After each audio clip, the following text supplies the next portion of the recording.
Today we are installing splash guards on the C8, so front, rear on both sides. I'll show you guys the product that I got, and then of course comparison of stock versus aftermarket and how much difference does it really make. So yeah, let's jump into it. So this is the aftermarket splash guard. This is from Extreme Online Store, EOS.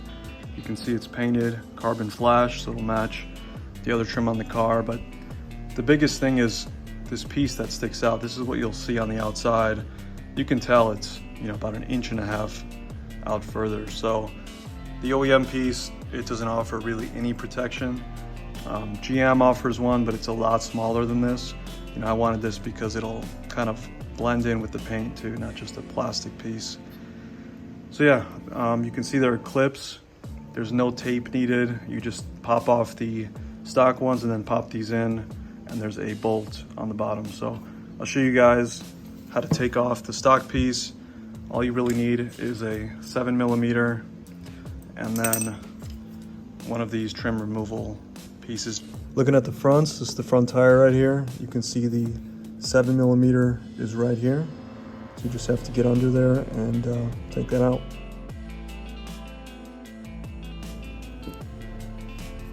Next, take your pry tool. You can see I put some painter's tape between the paint and the splash guard just to protect the paint, from this kind of rubbing against it.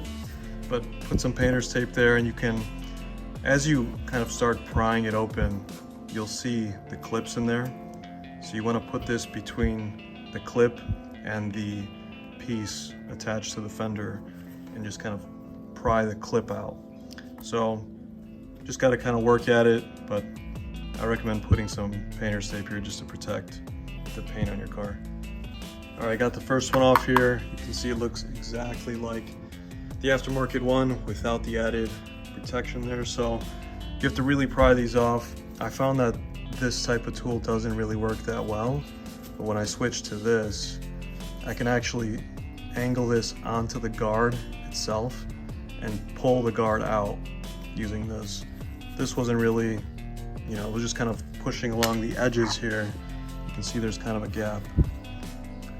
So yeah, that worked really well. You have to kind of pry it hard. I'll show you guys an example video, but this is what worked for me.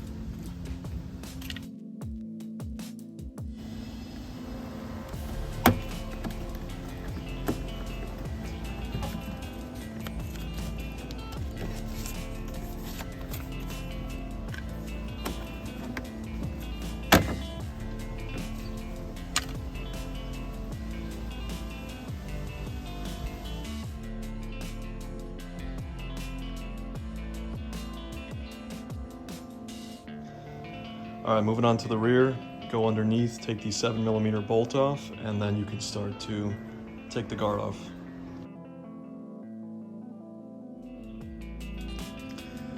All right, rears are done. Same as the front, 4 clips, basically same exact spots right here.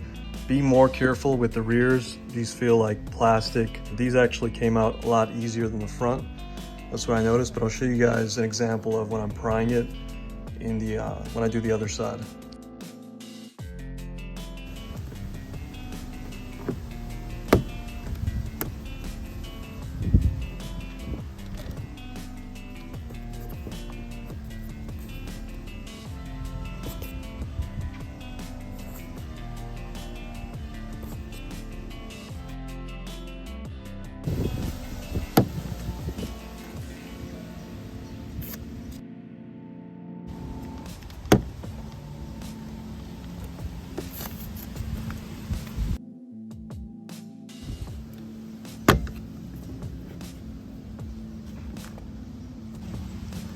So when you're putting the rear back on, the only thing you have to worry about is make sure this tab goes back into here.